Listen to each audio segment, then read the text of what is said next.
How good is Roger and how bad is he? Wabula ndiwo kugamba nti nsaba yongera okuba bwaba muntu mulungi yongera kuba muntu mulungi. Bwaba muntu mubi akyusa ddala kubanga kiba tekirina gye kigenda mumutwala. Ye yakosebwa ani spice yabakosebwa kubanga yayina erinnya eddene.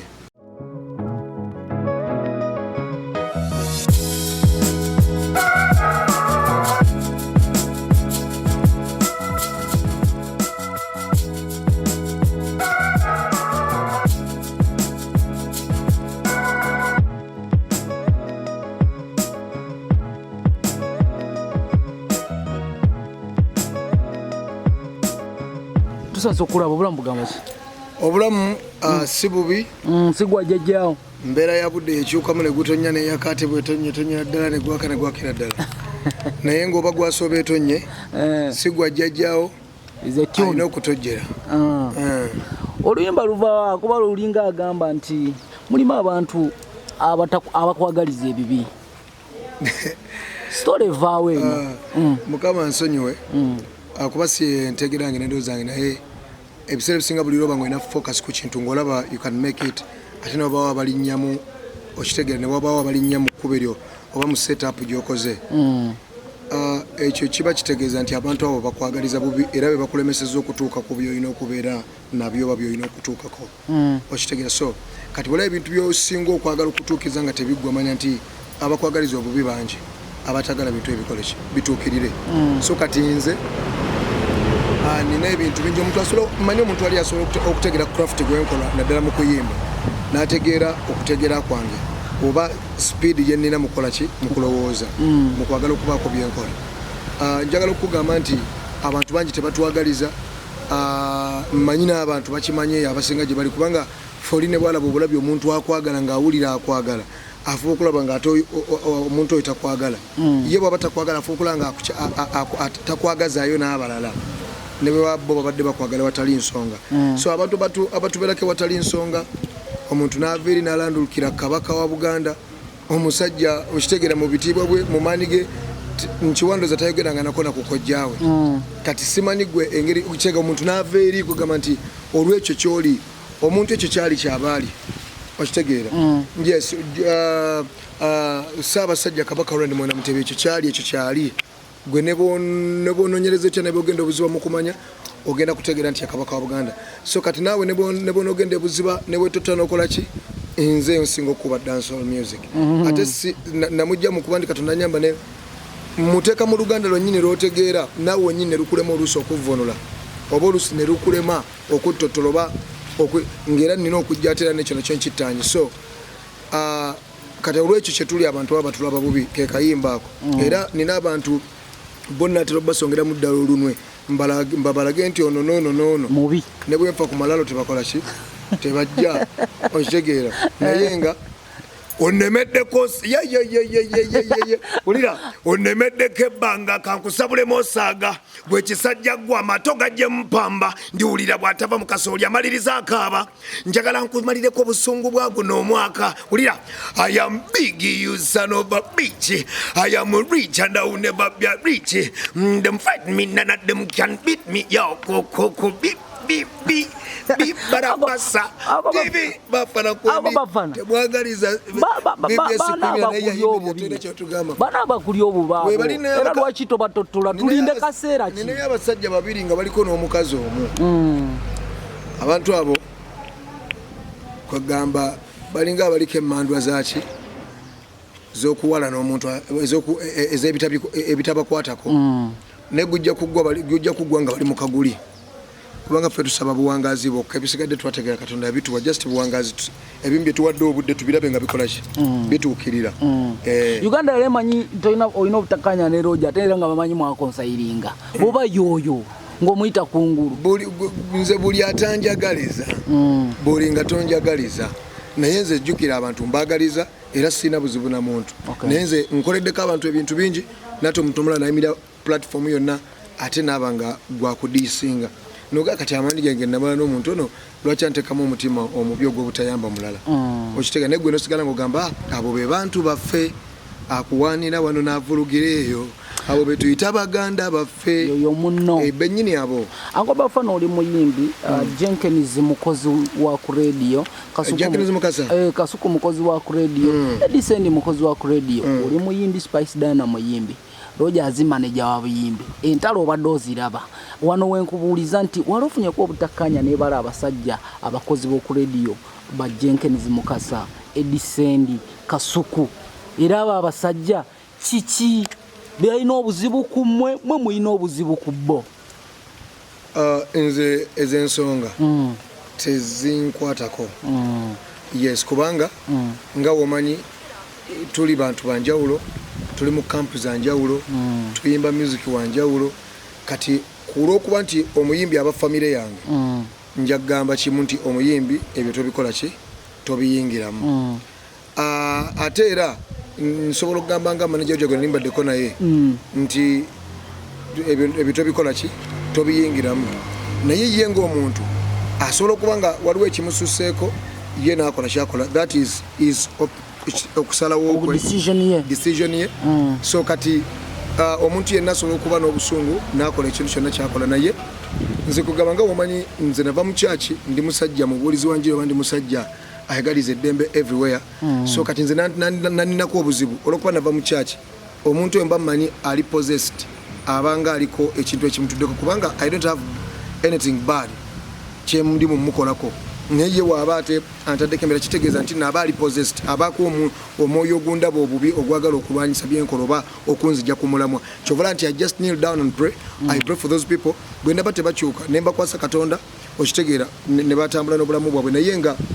bw'oba otunulidde Jenkins Mukasa oyo mumanyidde ebbanga okuva nga ayimba okitegeera okubanga asojja abayimbi okuba nga ali Bulaaya abadde kyali wange kubanga y'omuku ku bantu abasupportinga talent yange nagamba nti bafana ayimba era y'omu ku bantu abakwasaganya nga n'omukulu Steve Jean alina ne gigs ezimu yes zali setinzeko togera Jenkins Mukasa mu companies ez'enjawulo nti Jenkins Mukasa nze mukwano gwe nga omanyi nti nno nze nga kiri kyegambye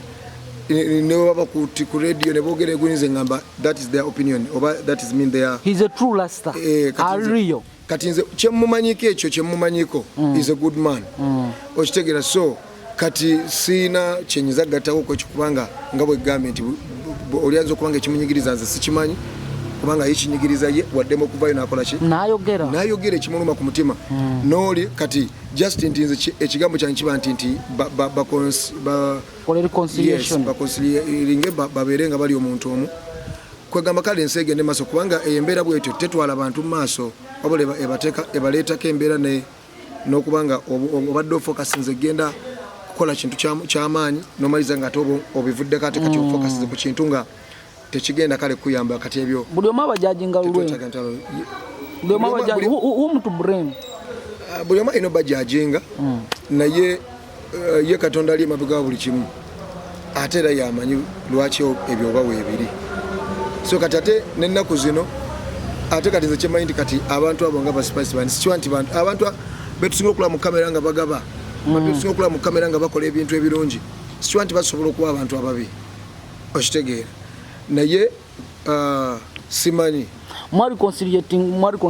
gwe ne ba Spice ne Roger kati muli muntu omu tetuli muntu omu nti no tukola ffenna naye tuli mu industry emu kati tosobola kuŋŋamba nti nno egwadde ne muganda wo temukolegana ne bwe bayita ekiko okutuula kyogamba temugenda kuyingira nnyumba mutuule mu ddiiro so kati kinze kyekugamba nti sisobola kubeera kumpala na muntu nga bwetwesanga twetomere bwetomezi nedda naye mba nkulaba okusinzira bwe mba nina ensobi gye nakulabako ŋŋamba nti n'ensobi oyinza okubanga kubanga singa obadde wagimanya wandibadde ogineetondera n'ogamba wange nalikozeeko ekintu bwe kiti naye nsonyiwa okitegeera naye oli waba takolanako kintu bwe kityo natagamba kitegeeza naye takuyinaako buzibu so kati nze ebisigadde nembirekera Katonda oli bwaba kiringangaze bwe nakera ekiro nengenda ku musamize oba okukola omuntu ekibi kituuka ne kivaayo mu kitangaala so tekyetaagisa nnyo kulwana lutalo oluusi nova ku mulamwa gwadde olina okutuukiriza kati nze ebintu nze okuva nze waliwo ebbanga liringa myaka 6 njiza ebintu bingi naye nga byonna mbitaaningamu okubeera nti kino kyalina okukola ki okubeera nze okusobola kubanga byemmanyi mu mutwe kati n'experience gye nnina ndabira ddala nga singa nadda mu bintu by'okusika omuguwa nandibadde nfokasinga ku bintu ebyo nemba nga sina experience mu bulamu bwange neegi nga sina muntu mulala kyasobola kunjigirako naye byampagala n'enkula kugamba nentegera nti ensi neoba wazaalibwa mu maka magagga ekwatakinga nga ggwe omuki omuntu ensi esobola okukwatakinga nebibakulekera ebyobusika byonna n'obitunda mpaka ng'ozzeeyo n'oserving ensi nga ggwe kuba Katonda ensi yagitonda nga buli omu alina ogiweera obujulizi tebakolerera muntu wabula bamotivating omuntu nga taata wange weyazimbiragana amaka nange nnokukola nzimba agasinga ako taata wange yakolera kino naye ebiseera ebisinga okolera abantu ebintu byebakoledde ne bibafuukira ate emitawaana. How good is Roger and how bad is he? I'm not here to talk about him. Wabula ndiwo kugamba nti nsaba yongera okuba bwaba muntu mulungi yongera kuba muntu mulungi. Bwaba muntu mubi akyusa ddala kubanga kiba tekirina gye kigenda mumutwala naye nze nnwana okulaba engeri gyendi nti ndi musomesa ate ndi muzadde nnwana okulaba nga n'omuntu alinako obuzibu gamba anfune bulungi nti simuyinaako ki buzibu so kati nze okusinzira ku Roger ankubira kasimu nagira ati akalabo n'akakusindikira ekyo nekikuleetera okujjukira n'ogamba nti alabika ndoza ajjukira moments kubanga nze namuleeta mu ndongo nze namuyigiriza endongo nze namulaga buli kimu ekikwatagana ku ndongo so nze teyali mukwano gwange yali tammanyi nze namweraga okitegeera ne muyingiza mu business nga nayo ngimuyingizaamu nga omuntu gonogikakamu ng'ekintu takikola ki naye nga yalina abayimbi mikwano gye oluusi kuba namusanga yakolako omukolo naye nga yalina abayimbi abaali bayimbi ku mukolo gwe ne kwabo tekwali yamulika organizing nti ono omusajja alimu oba embala y'obukozi nti asobola okubaako kyakola so nze bwe nti supporting abantu because si buli muntu muwe ekitiibwa kubanga buli muntu manyi is a blessing ate abantu abayimiriddemu emyoyo gya Katonda kati nze bafana nga tumaliriza eno point esi nga tugivaako buli omu ayigira ku munne ate buli omu amawogezi gamuweebwa munne Spice Dine ajja kukosebwa atya mu zino entalo ez'ekisiro eziri mu kutambula ye yakosebwa ani Spice yaba akosebwa kubanga yalina erinnya eddene kitegeera kati ebiseera ebisinga oba olina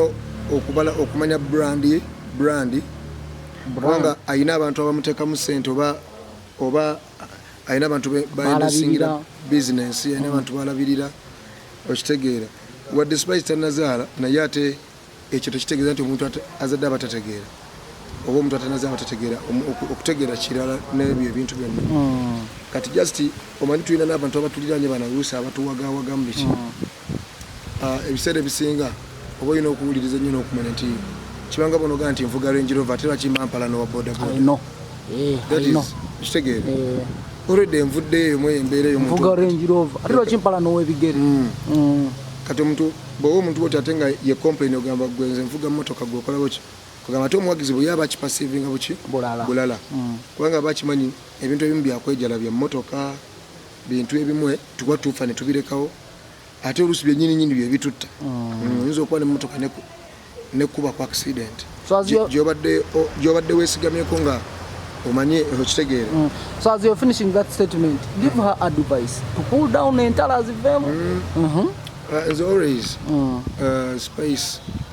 omuyimbi wa ggwanga nti abakyala eva tebalina buzibu mu nsi eno era omukyala omusanga alina obuzibu wabaawo oluusi ekimunyiiziza omukyala ne waba anyiize babakyala okuvaako kwadduka oba wa maama we oba wa best friend we oba kiki ne best friend we amudisapone babwe batyo naye abakyala okukola ebintu move ezisinga ng'olaba nti za kisajja kyesinga batera okubaka abasajja abaliko emabega abaga nti kola kino kati advise yange eri muto wange Spice era omwana w'obuwala oyo akawala akali beautiful kuba nkimanyi waliwo abantu abatagala mizikwa Spice nga bakagalako obulungi bwe kalina kati nti kasooka tunne obulungi bwe kalina then kalabe gwe kayomba naye then kalabe okitegeera then alabe ne age ate nga n'okuyomba okwo simanyi kuvuddewa kubanga noonya soosi wekuyinza okuva sikola ki sitegeerawo ate tetwagala ebifuula issue kubanga tebina bikulaakulanyiza ggwanga just okujjako okuyigiriza abantu okwebeerako embeera etakola ki etakwatagana naye nga bambi tokkiriza olinawo otuusa erinnya lyo weriba lituusaawo weebaze Katonda tolikkiriza kukola ki kudda mu ekisuula erinnya bigambo ebikufulumamu kubanga oli agamba omuntu addayimbye akayimba akalungi ate lwakyafulumyemu ekigambo. Do you believe presenters can play a big role okumenyawo amaanyi gammwe ne brand zammwe n'erigase gye bamuzimbye kumenyawo omuyimbi? Kisobokera ddala kuba kati nze nkubuulira nze mu bintu ebimu ebinnemye biriko amaanyi g'abantu abamu ababiteekamu ssente oba ababiri emabega obipushinga bikole ki bibeerewo nga we nasoose okuga nti buli ekikulema wabaawo ekikiganye bw'oba gwe tokiganye ebiro ebikolwa byo wabaawo okitegeera akirinnyamu ya. nga tumaliza ziza bafana oluyimba abalwetaaze sofa luli out video. Yes, my people watching BBS TV. Tuli ku TV ya Buganda abaganda mbalamusiza I salute you. Kyemino mana kiri kimu tuyina akayimba kaffe mu Luganda mu kimero gwafa kuta mu Luganda. Akayimba kano kagenderera abantu abatuli obubi abatulima empindi ku mugongo abantu abatuteze ekijambiya ku mugongo abantu abatutema abantu abatulima. Kati kana akayimba kagamba nti guno omukisa gwe nina sigwa jjajjaawo wadde nnwanyisa okulaba nga nze nvaawo musomo twagamba nga tubakubye nga mutuleme tubakubye omupiira tubanguddira mutandiko takamete oyawo ojegedde kakati n'obaddamu tiguno omukisa gwe nina sigwa jjajjaawo lwaki olwanyisa BBS nti eveewo oyawo tejja kuva wano. Wrong thing agwana ya don't know say big thing bafana representing